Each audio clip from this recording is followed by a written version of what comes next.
Hi, everybody. Welcome back to another episode of our Mystical Wellness podcast. Today, we're welcoming David Deane Haskell, a trauma-informed memoirist and spiritual witness disguised as a writer. David's work doesn't just tell stories, it transmits healing. His flagship book, Wounded Angels, A Journey to Wholeness Through Inner Child Healing, is a raw and honest account of what inner child healing actually feels like when it's messy, painful, and profoundly real. Through his memoir and his fiction, from Too Much Information and The Gold Club to Dark Alignment and Emergence, David writes from transformation's edge, from trauma to healing, from disconnection to self-return. His channels and his writing are created for those who've been dragged through the dark and come back changed.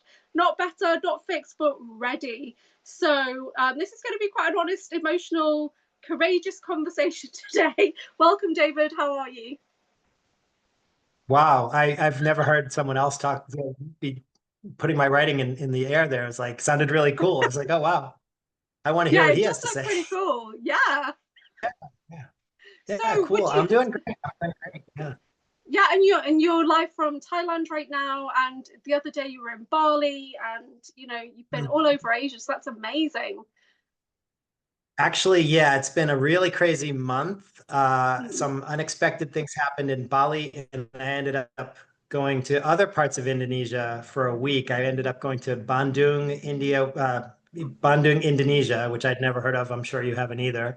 It's the fourth largest city in Indonesia. And then I went to Jakarta as well Yeah. on a sort of mini workshop tour. Mm. So that was just out of the like I said, this is talk about, serendipity and this kind of things. I just sent a couple Yeah. emails around Bali asking if anybody wanted me to help with their marching drum line. And like somebody told somebody in Jakarta and somebody else told a drumstick maker. And suddenly I was flying around Indonesia. So Oh, that was a amazing. whirlwind. Yeah, Yeah. And then I did live in Asia for a long time, but I've not been to Bali. I've got loads of friends in Bali, and but mhm, Thailand's my favorite place, so I'm happy you're in Thailand. yeah, Mm. mine too. Where were you in Asia? I lived in India for 10 years and then I had to get visas. So I traveled. So I spent time I actually lived in Thailand for probably about 9 months in Thailand, off and on. And I did Malaysia, Singapore, and then generally Australia and New Zealand. And yeah, different areas in Thailand. I'm trying to think where else. Sri Lanka. Just so, yeah. So I love being in Asia, but yeah, Yeah, me too. amazing. I spent my time in Japan until this Yeah. year. So you've been more places in Asia than even though I've been Yeah. here for 2 decades. Yeah. 2 decades. Where are you from In Japan, originally? yeah. Boston, Massachusetts. Right. Okay. But Cool. I spent most of my adult life in Japan, actually. I moved there when I was 27 and Yeah. lived there until the beginning of this past year. I'm 54 now, so a good Wow. chunk of my life has been in Japan. That's so awesome. So you must speak Japanese then. Yeah, Yeah. Because I think not it as must good be as I quite should, but hard to get around without speaking the language when you're there for 20 years. Right. it is. I mean, yeah, I can definitely get along in a conversation, but the reading is the tough stuff in Asia, all the kanji and whatnot, and I never got that good at Yeah. that. So yeah. Wow. I love watching things about Japan, especially just general culture, just generally seeing their day to day is such a long day, and like they can't leave their job until their boss leaves their job and things like that. So, which is insane. A lot Anyway, of pressure. yeah, tell us about, because I know you've had a spiritual awakening in 2020. So, do you want to start Hmm. before your awakening and just tell us a bit about yourself? Okay. Yeah. Spiritual awakening was in June of 2020. It's about 5 years ago. That was in Japan, on a beach. Prior to that, well, to go all the way back, I had some traumatic stuff happen, some very traumatic stuff happen when I was a kid. I lost my mother to suicide, which was the biggest blow up thing, which caused a lot of toxic trauma.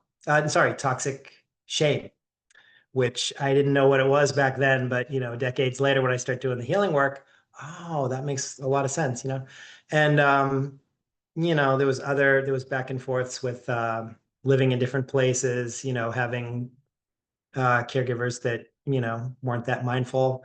And I ended up leaving my dad and my stepmom's home when I was 14, and lived with my grandmother through high school. And so that was, childhood was a big, nuclear bomb. And then I sort of, I music was a big thing. So as I say, I was doing, drumming workshops last month. It's still in my blood. I took to drumming at an early age, and that was sort of my coping thing that sort of got me through to a certain point. But I had no friends. I wasn't able to form relationships. I was just really, really broken. And after the drumming stuff, I couldn't even really get along with fellow musicians. I was losing gigs, and I fell into really addiction and hopelessness. And at the end of that, I spent 11 years doing nothing. I was, drinking and drugs and that kind of thing. I was just in the room with the shades pulled, never went outside for a walk. It was really, really heavy. I was about 100 pounds heavier than I am today. And 11 years, I was basically a hermit, and that sucked. So that led me to 12 step. I had to get sober because I was just, I was dying. I was really, in trouble. So I started doing that, which led me to gratitude, which led me to spirituality, which 2 years after that led to the spiritual awakening. And that was really just the beginning of like a real life, like something with fulfilling parts to it and enjoyable days and that kind of thing. How did you make that decision to move out to Japan, though? That's a really big step, because when I sold off everything I Oh, owned to move to Australia, that was like momentous. And I got a lot of backlash from people around me as well. You can't do that, things like that. People didn't like it. So how did it happen for you? sure. Well, that's another part of the music story because I was in the top music group, marching drums in America, the Blue Devils, and I went to college for music. And then I went to Florida to play drums in theme parks. And I was drumming at Universal Studios in my early 20s. And things were already kind of crashing and burning there. I was like getting driven out of town because of my, addiction and rage and all the rest of that. But then an opportunity to play drums at Tokyo Disneyland came up. So I was flown out to Japan by Disney, and I spent the better part of a decade playing drums on trash cans and pots and pans and actual drums and all kinds of stuff at Tokyo Disney. So when I lived in Japan, I generally lived around that area where Tokyo Disney is. And that's what brought me to Japan. And then I just and I also got married. A few years into that, we met at Disney. She worked at Disney as well. I have a 21-year-old daughter who's half Japanese. So, really, I mean, a whole lifetime happened there. I ended up there very much by accident. I cared about drums and I wanted to work for Disney because I'm kind of a specialist drummer. I didn't think twice about where. And they said, go to Tokyo. So I went to Tokyo. So.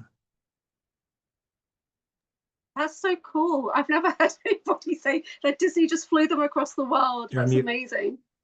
Oh, no, I'm good. Can you hear me? I'm not on mute. Can you hear me okay? Yep, yep. Yeah, I'm just saying, I've never heard anybody getting Yeah, I flown can. around the world by Disney before. That's awesome. Yeah, we've got a little bit of Yeah, a delay, I I was very think. blessed. Yeah. Okay. Let me know if we need to restart or whatever. But yeah, I was very blessed, but at the time it was difficult to be grateful for that because I was so, Yeah. in a dark space. But yeah, it was great. Yeah. Yeah. Yeah. So you're in Japan. Did you take on any of the Japanese culture to help you have that spiritual awakening? Was it because I know that there's some people do a lot of chanting, connecting to the kami kind of spirit energy. So how did that awakening happen for you on that Japanese beach? Yeah. Okay, so in terms of the culture or any kind of like different spiritual um aspects. I'm into that stuff kind of more now than I was then. Mm, For me, it was more than nature.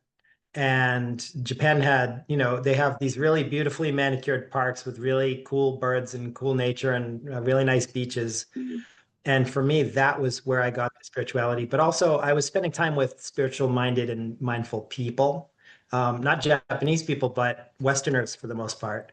yeah. And so, we focused on gratitude and service and that sort of thing quite a lot. And I Mm, sort of learned from them to get over myself a little bit and, start focusing on, the good things in life. So yeah, that I would say for sure. Japanese spirituality, the one thing is I went to Hokkaido Mm, once, and the Ainu, the indigenous culture of Japan, the Ainu, who were driven north the way the Americans drove the Indians west, it's mm, a rather sad story. But man, some of the mountain places, they would say this is a spiritual place and whatnot. It reminds me now that I've been to Bali, of Bali, because it's got a real rooted, deep, mystical sort of vibe to it. And I really enjoyed that. So that I got from mm. Japan. Yeah. Yeah, amazing. Yeah, so how did what was it like for you having that spiritual awakening? What was the most defining moment for you? Well, it started. I had a kind of a spiritual advisor slash guru at the time, who I was far too into and far too like paying attention to. Like if he was happy Mm, with me, I was happy with myself, sort of thing. This is a lot of what I write about, that yeah, we get sort of into that sort of thing. But anyway, yeah. he advised me at one point to try meditation. And I was sort of like, I don't know, but I had been doing a lot of prayer and reflection and stuff before that. I was trying to find something bigger than myself. And Mm, so he suggested meditation. I said, I don't like sitting down. He said, you could do a walking, just go out and mm, walk slowly. And so I followed his direction and I walked around in my apartment, and I just felt dark and gross and angry. And I was like, everything just seemed horrible. And I was like, oh, mm, this is great. It's getting worse. So I think I texted yeah. him, it's getting worse. He said, keep trying meditation. So the next day I went out to the beach. And Mm, actually on Substack, there's an article on this actually about the beach and the picture where I sat on the wall and just had another really dark day. I was like, life is horrible. Look at that pollution in the water. Why is mankind so, why everything's bad, bad, bad. And it was just really just toxic mm, stuff which was coming out of me. And the thing is, that person at the time actually warned me of that. He said it's going to be bad at first. And I was like, oh, yeah, whatever. And it really was. And I honestly can't say whether it was 1 or 2 or 3 days later. I know that it started on June 2nd. mm, The second or third day, because I mm. live near the beach, I went down there every day. And I just suddenly realized the one thing that hit me and really chilled me, which was I shouldn't be alive. Wow. I did all kinds of self-destructive things. Yeah. Um, I mean, I was eating and drinking and drugging and doing it, and overweight, reckless. Um, just there was a million ways that I could have passed away by then. And I know some people who have actually since then. I've met people who I've lost, Yeah. who died of the similar things that I was doing. And I thought, this is just luck of the draw. Like I'm still here. Uh, I shouldn't be. And it really chilled me. But then all of a sudden I felt this expansion, and Mm, I saw sort of over the bay. I was looking at Tokyo Bay, and it felt like just, the energy just went on forever. And I felt like there was something out there much bigger than me. And that I wanted to feel. And what I realized in that very moment, and I've never forgotten it, is I want to feel like this when I die. I want to wow. feel this connect. I want to do what I have to do to get connected so that when I die, I can feel that this is not the end. Or I don't want to get too into that metaphysical stuff or whatnot. I'm not Mm, particularly religious, but yeah, I yeah. want to feel like that expansiveness and that love, the love. And I Like felt a, the love was it like a as blissful well. state? Did you move into bliss? Was it a bit like that? Yeah, Yeah. loving, loved, Yeah. feeling loved. And I had zero self-love. Mm, So feeling yeah. loved by, it was difficult to receive from people. Actually, I always struggled to receive love from people because of the self-loathing and Yeah. that sort of thing, which I talk about a lot in the book. But Mm, I didn't have trouble receiving that love from whatever it was. mm. Wow, that's amazing. I mean, you've got quite a few books, haven't you? Is it 5 books that you've written now? What was your first book and what was that process like for you? Yes, it's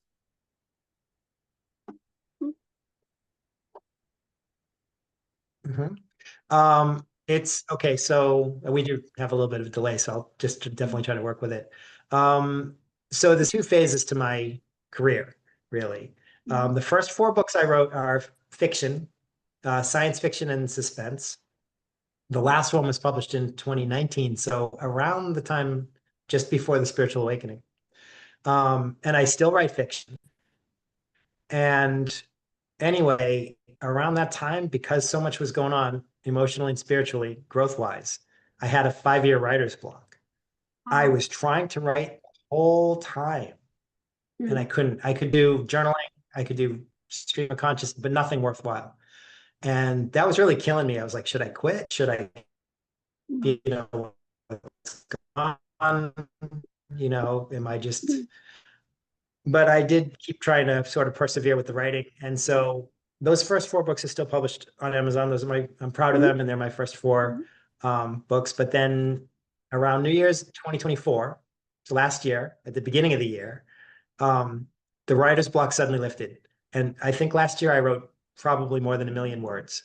That just poured out of me. I have 2 fiction books which will be published in the next few months. I have 2 or 3 nonfiction books. The first of which I published, which was Wounded Angels, and that was basically it's my first nonfiction. And I was like, oh no, I don't want to do nonfiction. I want to write fiction. What's going on? But it was sort of like pouring out of me as I was doing the inner child work. And so it just got written. I don't, it just got written. And then I spent 6 months deciding whether I wanted to, subject myself to the judgment or the rejection or just the silence of publishing a book, that's so dear to me. Because I mean, it really, really, it's my story. It's the story of all the stuff that we've been talking about so far. But I published it on my birthday this year. So that's the 5th book that I published with Angels. Yeah. Because you say that it's not just a memoir, it's an invitation, a deep dive into my inner world, my wounds, my healing. It is. It's real-time account of the work I was doing. So basically, I was doing the inner child work for a couple of years before I started writing the book. And in the last summer, I basically, as I was doing the work, I was writing the work. And so each chapter is pretty much, 1 day worth of what came up with the inner child today. Whether it was, some negative emotion, some trigger that led me down some path or some memory. Some of them really, really deep. I get into my mother's suicide and what it's like to lose a loved one, a caregiver to suicide, which is a very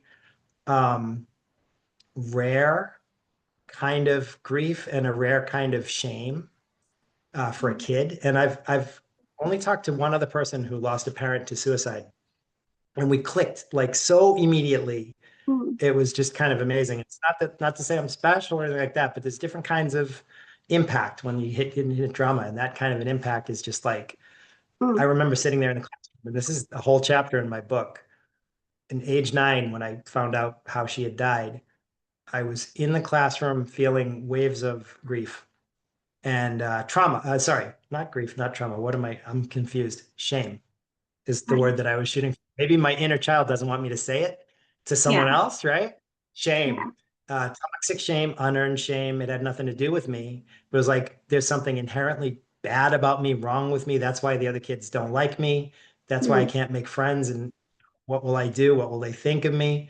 And it was just the worst day of my life. And the second worst day of my life is the final chapter of Wounded Angels, where I had a re-traumatization back to the same event when I was 9. And at that time, it was 40 years later, when I was about 50 years old. Something happened that triggered similar flood of toxic emotions. And suddenly I knew everything that I'd gone through at age 9. I knew what it was. I knew what it was all about. And I knew that I didn't deserve it. And that caused a lot of the self-loathing and the brokenness and feeling that I couldn't, be worthy of, human interaction, all that stuff. And that's what the book's about. So. Yeah, that's really, really deep work. So for people who are not familiar with inner child healing, just explain in kind of a nutshell what that process is, what that means for them. Sure. Mm, Well, first of all, I'm not a therapist and I'm not mm, an expert, so I don't presume to say, what it is in clinical terms. I can yeah. only speak for my own experience. I also didn't get any of this stuff from therapy. I did, watch YouTube videos and read some books. And but for the most part, it was very organic. It just Mm, happened. And the way I would describe it is it's like when an event happens, something traumatic, the memory gets frozen. mm, That especially when you're a kid, it was like something happens when you're 10 years old, you see a car crash, for example, and that memory, and you kind of bury it. You don't want to think about it. You try to push it away. It brings up floods of emotion that kids can't even comprehend. I mean, even adults can't comprehend or deal with them. And so you try to push it away, try to bury it, but it's frozen there. It's stuck there mm. and it's still inside you. And so later, years later, decades later, as an adult, you get trigger, which has sort of a common, something similar happens. You get this trigger, and you say the overreaction. There's a phrase out there, if it's hysterical, it's historical. And it Wow. means like if you overreact and get really mad and freak out, it's got something to do with what happened before. And so what I do technique wise for inner child is when I get these triggers, like if you said something and I said, "Oh my God, how could Julia say that? I feel so," and then I would, instead of reacting, I would go inward and think, Mm, okay, I feel shame, I feel fear. I can't believe she just said that. And who am I? Who are you? Who am I talking to? And nine mm, times out of 10, I'll get an image. And these days it's usually the same. Like I know it's different patterns go to different inner children. Um, but new ones do come out all the time. And I write about that on Substack as well. Like even this year, I've been writing follow-up articles mm. on meeting these inner children. I should have probably made some notes for myself so I could mention some of the recent ones, but I got a few in Bali. And another one that happened in Bali that was a new one for me, this was just last month, Mm. was not my inner child. It was the voice of an adult from my childhood that I thought was Oh, me. So that's kind of a different layer because sometimes it's yeah. not even us, it's what somebody programmed us on or that kind of thing. Mm. That happened recently, so I'm still growing. I'm not some guru that knows everything, but I'm Yeah. just sort of like, chronicling the journey, Yeah. and that's kind of why I'm interested in reaching out and doing this stuff. Yeah. Mm. What was like the most unexpected part of the healing work that you actually put in the book that you didn't think you would? Um, well, the thing I put in the book that I wasn't planning to put in the book was some stuff that I felt shameful when I was a kid that Mm. I thought I never wanted to tell anyone.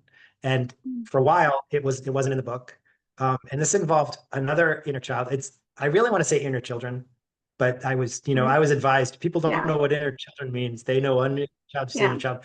But like there's different ones. There's one that was traumatized when I was 9 about my mom, but there was another one around the same age. I used to crawl under the crawl space under the house Mm. and sort of just hide from the world. And I felt a lot of shame in there and got in trouble for being in there. I got yelled at for being in there. And I wasn't going to write about that in the book. Yeah. I actually ended up editing it like 2 weeks before I published, and it was already on pre-order. So it was like, this has to go in. So the book is a little bit meta because I even mentioned, okay, it's 2 weeks before publishing, but this has to go in because that inner child Mm. under the house wanted to be heard, deserved to be heard, and was like, why am I not included? Why am I Yeah. shameful? Why am I not important? Mm. And that was a part of me, the part of us that we really want to, we don't want to look at that. We don't want to say we did this or Mm. that. But it's all us. And self-love is like about radical self-love, right? It's about whatever I did, I mean, not if you're a murderer or so. I don't speak to those people, but for the Mm. for the most part, we're all just muddling through, doing the best we Mm. can. Yeah. And the things that I've done wrong, and I've done plenty of wrong, and I've Mm. done my best to make amends for the wrongs I've done. That's not to say it excuses everything, but once you do that, it's about making peace and self-love. So Yeah. yeah. Do you think you feel stronger now going through this process? Um, I feel strong in my vulnerability. Okay, interesting. I So I actually had feel very vulnerable these days. Yeah. yeah, because you're open, you're raw, you're out there for everyone to see. Yeah. Yeah, yeah. Do you think it'll get more Yeah. comfortable? And that's risky. That's Yeah, risky. yeah. It, it hasn't so far. It hasn't gotten comfortable so far. I would say, yeah, it's Mm, the vulnerability has gotten more comfortable because I acknowledge it. That's what it is. It's like if I'm mm, feeling, and okay, so here's the thing. I used to mm, say this or that is childish, mm, and I would think I did this and that was childish. I changed the word. I don't like the word childish anymore. I changed the word to childlike. right. And like, especially this Mm, year, yeah. traveling around the world and getting into scary situations sometimes, or just unstable situations, like, will my bank card work? I had a thing where the bank card wasn't working. Is the Mm, money going to be accessible? Am I going to have support if I need it? And I'm a grown man. I'm 54 years old. I should be able to handle that stuff, right? But, mm, the world's a scary place, and I'm acknowledging that and noticing when I'm feeling reactions, the childlike reaction of fear, childlike reaction of shame because the, hotel staff yelled at me or something, but that was on them, not me. But, mm, feeling that, I get the same reactions, but then I feed off of that. I go inward. I think, oh, that's interesting. Let me look at what part of me is afraid of hotel staff, mm, or thinks, I'm a paying customer walking, why should I care if they get angry? Fear of people's anger is a big thing for me. And it yeah. is for a lot of people who've gone through trauma. Mm, And so I guess I'm sort of embracing the vulnerability. And, yeah, if somebody is inappropriate towards me, uh, I still feel those same feelings in the moment and get shocked in the moment. But I understand things much better and I recover much more quickly. Like I'll be okay within an hour or maybe a day. Whereas before mm, it would just like cause me to feel more self-loathing and just sort of spiral and maybe drink some alcohol or eat some fried chicken or whatever unhealthy mm, coping mechanism I used to go to. And by the way, I mm. still do plenty of unhealthy stuff, but you know, pretty mindful of Yeah, that too. I just started my diet. I've gained about 5K since the last 6 months because I've been on the go and blah blah blah. yeah. Finally weighed myself a couple days ago and decided to get back on the beam. So that's Mm, that's I mean, I'm not a saint, and we all have mm. our issues. So mm. So while you were writing the book, was there any like self-soothing mechanisms that you did to kind of offset that kind of deep healing that was going on? Was there anything that you kind of thought, oh, I'm going to soothe myself in this way? Anything like that? Sure, stuff like that. Mm, Food, sex. Um, I I don't drink. I don't do mm, drugs. That's just mm. too deadly for me. And I'm very, I haven't had a drink in almost 7 years, coming up on Mm. 7 years next Wow, month. amazing. So it's not, well, it's tough in Mm. Thailand too, because you get, the pot shops all over the Yeah, place. And, I see people having fun with that. And that's great. I'm yeah, not against it. But for me, I have to stay on the beam with those. So mm. then, what else do you have? Um, spending, that kind of thing, shopping spree Yes, occasionally. I yeah, do. I that's do me. myself up for it. Yeah. Oh yeah. Yeah. The shopping I, spree. I used to go to Yeah. Yeah. Thailand for like a week to get a visa and I'd go with nothing, right? And I'd come back with 40 kilo of shopping. And that was my soothing. Yeah, I'm terrible. Yeah. Yeah. Terrible. Yeah, like Yeah. self-sabotage. Yeah, really bad. Right. Right. Yeah. I think we all do, or a lot of people do, and just the awareness of it, and the loving get back on track. Like the thing with the food for me. Mm. 3 days ago, I knew, Thailand, every convenience store has a scale in Yeah. front of it, right? So I got back to Thailand and I was like, oh man, there's a scale. I can find my weight. And I didn't want to. And I was Oh, like, right. here I am Yeah. like telling other people don't do that too much and blah blah blah. So I bit the bullet and I put the penny in and I, found out my weight. I'd gained, honestly, I said 5, it's actually 6 Okay. kilos. And and the last couple days I've been more mindful about the healthy eating and go from there. Mhm. But I'm not beating myself Yeah. up for struggling Yeah. the last couple of months. It is what it is. Yeah. So why do you describe Mm. yourself as a spiritual witness disguised as a writer? Well, especially with my nonfiction, Mhm. I don't. I know I'm a good writer intellectually, but emotionally, it's like I must be an imposter.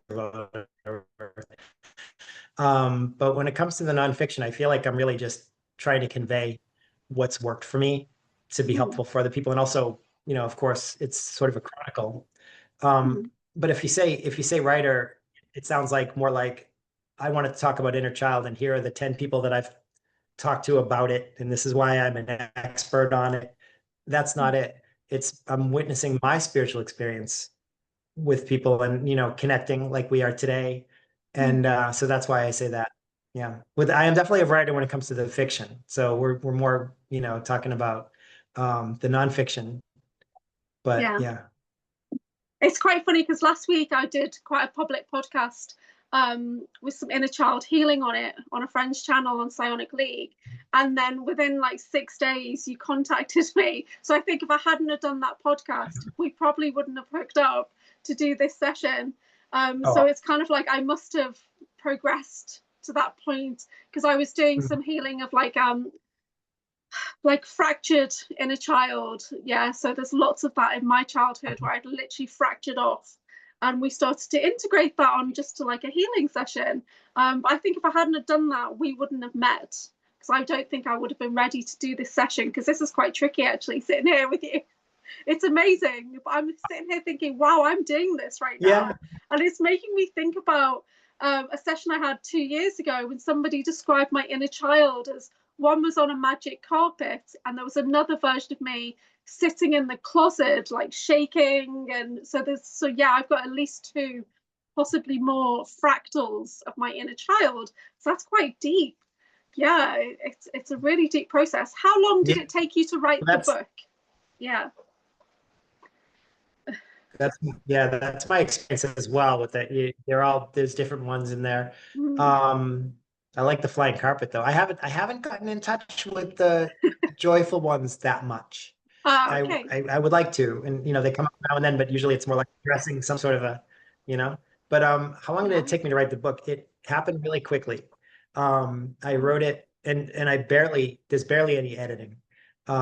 It is what it is. I just Mm. it poured out of me over that summer almost every day. I Yeah. write voice to text.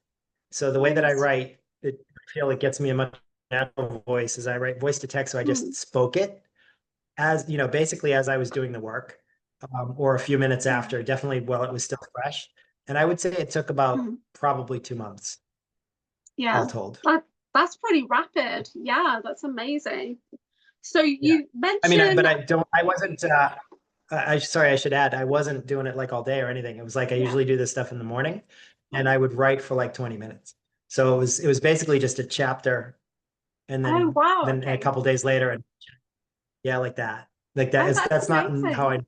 I yeah, yeah. Yeah, I've been trying to kind of piece together like a multi-dimensional timeline, and I've been doing it for like 8 months. And because my life is not linear, it's really weird. Okay. So I Jumping. like the idea of one chapter a day, like 20 minutes voice text. I'm going to try that. Um, so I see that Mhm. you've talked about that healing isn't about being better or fixed, it's about being ready. So how did you know that you were ready to start that journey, and what does that mean to you?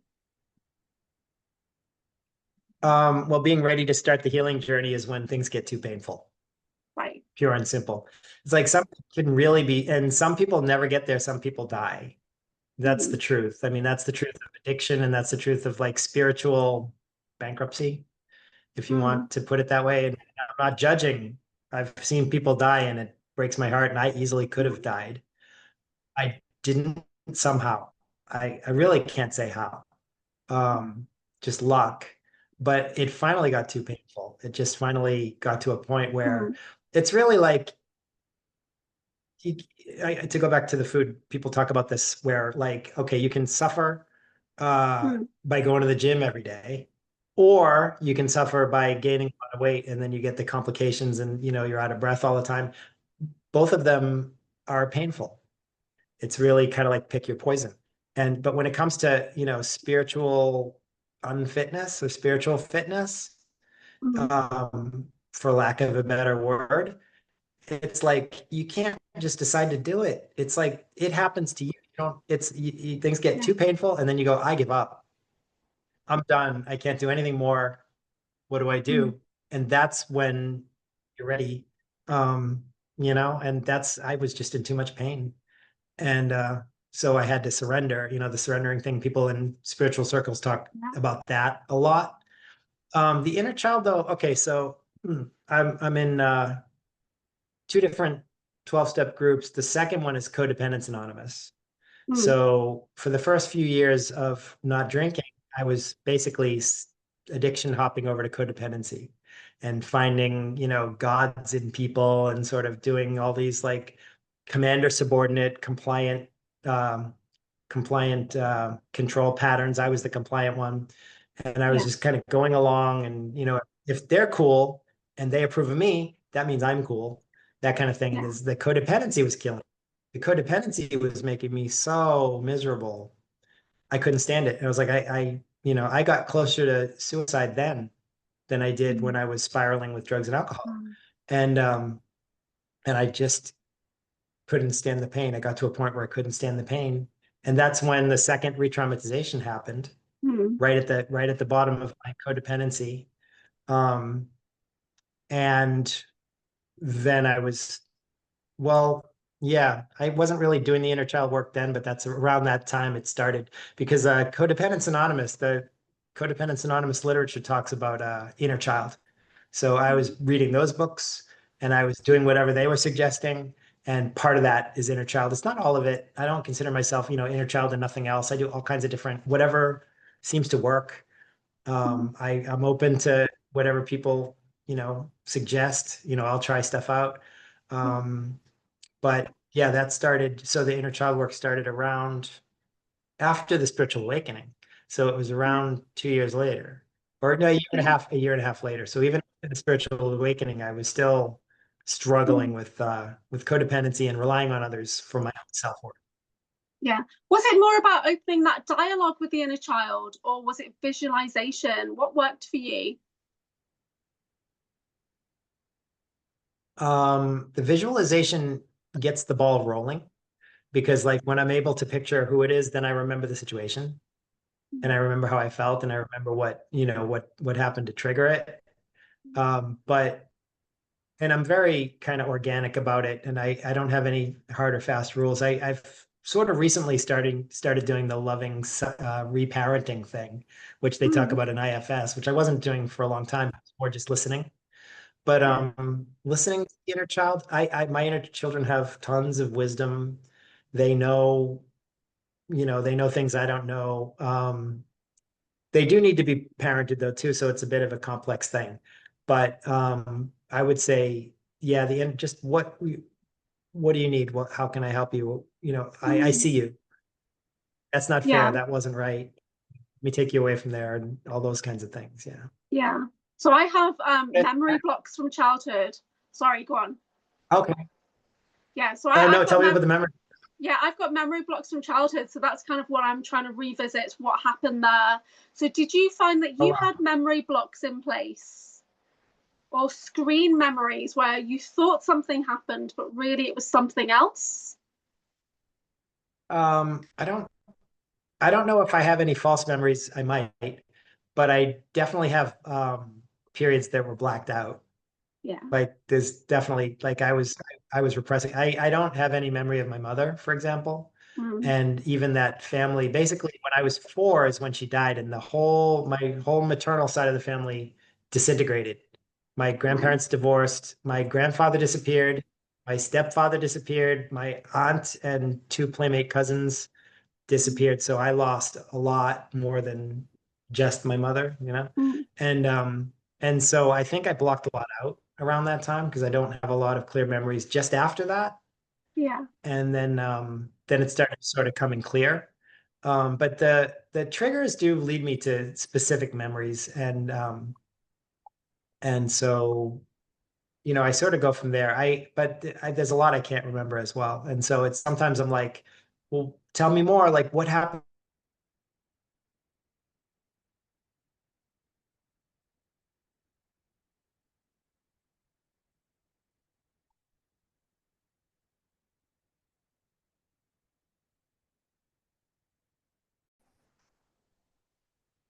So I wanted to ask you about the title of your book, Wounded Angels. Where did that title come from? And did you have any interactions with actual angels during this process? Good question. Which brings up a little bit of a trigger for me, Okay. because I I was told that actually it's a bad title and that I should change it because people Yeah. won't relate to it and blah blah blah. I didn't pick the title. The Inner Children did. Nice. And it was like I was going back and forth, and I also thought, oh, wounded, is that too pretentious? Am I saying that I'm an angel, whatever? Um, it's the inner child is very sacred to me and special. There weren't any actual angels involved, although I would say, um, just to talk a little bit about my own concept about infinity and higher power and whatnot. I Mm. believe in a God that can do anything. And I feel like I've been touched and that I'm like in constant communing with Mm. God. So to say that, I have to say anything's possible. Do you know what I mean? It's like anybody Yeah. who says anything, I believe this, I believe that. I don't know what I believe aside from that too much, Mm. angels or other beings and that sort of thing, except to say that I don't discount anything.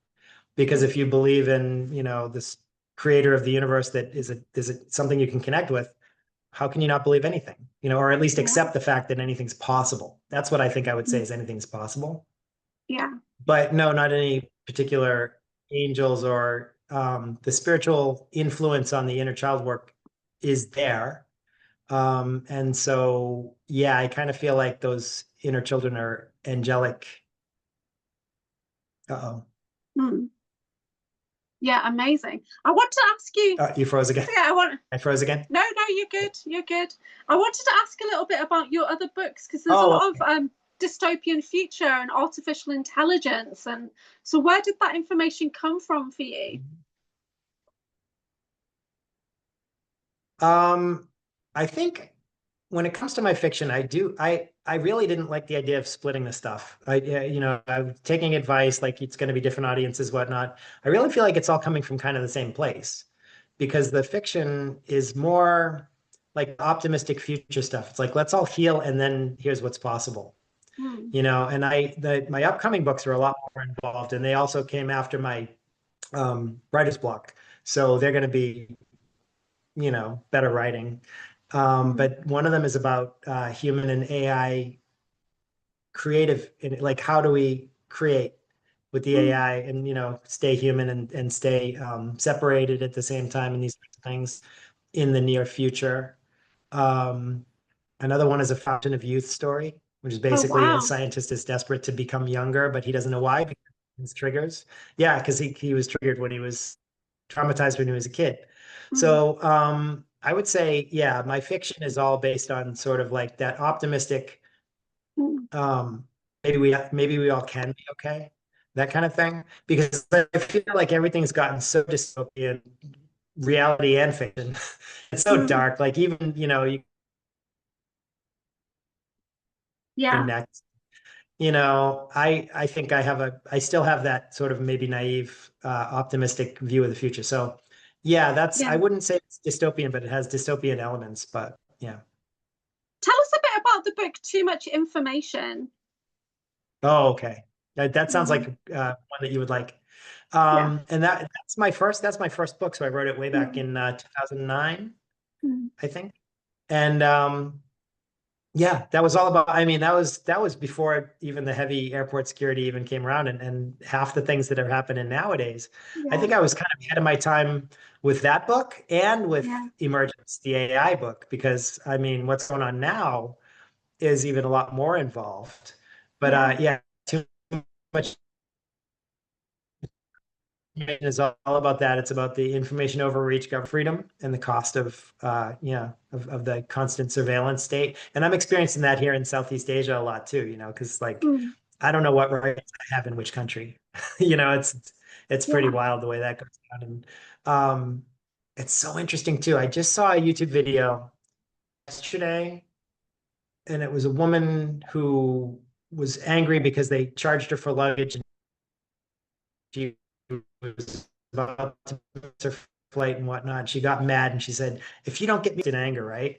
They bring the cops in. They're like, "You're going to jail," and they're like basically harassing this woman. And I'm thinking, you know, this is what we've come to. It's just a very a chilling effect, right? Yeah. Like you don't say this, you must say this. And I'm not talking about right wing or left wing, both, all of it. It's all Mm, extreme. And I'm very much a freedom of speech guy, at heart. So I think that's the big part of it. And it's funny because in Too Much mm, Information, written in 2009, it had like technology that was like future technology. It wasn't exactly science fiction, but more of a techno thriller. But mm. man, all the stuff I wrote about in the book in 2009 is now in place in the airports. So, Oh, and more. wow. Yeah. Yeah. Do Yeah. you think you'll ever Mhm. move back to America? I don't know. I'm sort of seeking where I belong now. In fact, I mean, I do have a daughter. She's 21 years old and she lives in Japan and I miss her. Yeah. So that always factors in. But other than that, I don't have any, close family members that I'm, running to get back to. I'd like to visit some people, Mm, but I sense that the situation in America is, pretty tough these days. Everybody tells me that. And when I yeah. mention maybe I'll come back home and move, the people are like, no, no, stay there. Stay. No. Mostly they say stay in Japan. People are Yeah. just like, Yeah. stay. Why? Don't leave Japan. Just Japan. And Japan really is a an what do you want to say? Like an ocean of sanity or like an oasis of Yeah. sanity. That's what I want to say. An oasis of sanity in Mm, the crazy world. Japan has its faults, but it's calm. It's good for my nervous system. I went back there a yeah. couple months ago for a wedding. I couldn't believe how peaceful and quiet Tokyo Mm, is. It's got 10 yeah. people. So I think I might be more likely to end up back in Japan. Yeah. But I'm also, you know, I couldn't have told you last month that I'd be running around Indonesia playing drums, Yeah. even I think that's 5 weeks ago. awesome. Yeah. I don't play drums, It's but I just do crazy. shamanic drumming, so it's a bit different. So yeah, so I do I Oh do yeah? bowls and Yeah, things but like that. I'm looking at that's Yeah. awesome. No, no, I'm looking to integrate. I was trying to separate everything, the fiction, nonfiction drummer. This Yeah. is my niche, or that's what they're telling me to do. But it's Mm, like this is all of me, and I'm looking to integrate yeah. sort of thing Do you, too. Like do you especially if think I do one-on-ones with people. So yeah, yeah, and yeah. Do you think the drumming was like a good oh, sorry, rage I release for just got you? excited about this. You said drums. Yeah. Because drumming is like very good for releasing rage, and that's something that like we both Yeah. share from childhood. Yeah. Yeah. So do you miss drumming now? Like, Mhm. Yeah, mm, it could. Well, I don't miss it because I was doing a lot of it last month. So that was a lot of fun. And I don't necessarily need to do it all the time, you know. I don't necessarily need to do mm, it all the time, but I had a lot of fun doing it last month. And it definitely can be an emotional release. And mm, the other thing I wanted to say when you mentioned shamanic drumming, I mm, had an amazing experience in actually I was in Thailand. It was on Koh Lanta mm, back in January. I mm, met a shaman who owned a weed and mushroom shop. She and her husband both, and they were Reiki masters. And she wanted me to mm. teach her the talking drum, which I'm not really Oh, an expert on, but I can play pretty much any drums. And so I taught her some of the talking drum, and she gave me a Reiki session, which was oh. transformational. So when you mentioned that, I was like, "Oh, I'm into this stuff so much." Yeah. I don't know what talking drum is. Hold on, let me check. Oh, like the tongue drum, like the singing drum. It's got the tones. Oh, okay. Oh, wow. Looks like a. Oh, Hold on, yeah. hold on. Wait, I've got Okay. a mini drum. Like, Yeah. Yeah. This is, you won't be able to hear it. A mini one. Yeah. I need one of those. I got Love it from it. Love it. Glastonbury. I was in That's Glastonbury last awesome. month. And I just thought, well, if I'm a sound Really? healer who travels, then I need little things to travel with. Yeah. So I love to travel. Amazing. Totally. So what's coming up for you in the next couple of months? Are you staying in Thailand? Are you going back to Japan? What's the progress like on your new books? Okay, so yeah, I'm a little bit up in the air, and I'm really kind of following the flow. So I really didn't expect to get into the drumming as much as I did, and it sounds like some people wanting me to go to this place or that to do similar stuff, and if so, I'll probably end up be back in Indonesia or somewhere else. The writing is ongoing, although there's an article. I'm doing a lot of articles too. So there's an article coming up on Substack tonight, maybe, and it's going to be about what it's like to be on stage as an introvert, and that was some serious inner child stuff. So I'm writing the articles a lot, which is in order to build an audience, to get people reading my stuff, and so that I'm ready to publish my new books and have an audience in place. So the novels are also ongoing, but I don't have a time frame as far as publishing. I have a sequel to Wounded Angels as well. I wrote 2 books that summer. Yeah, amazing.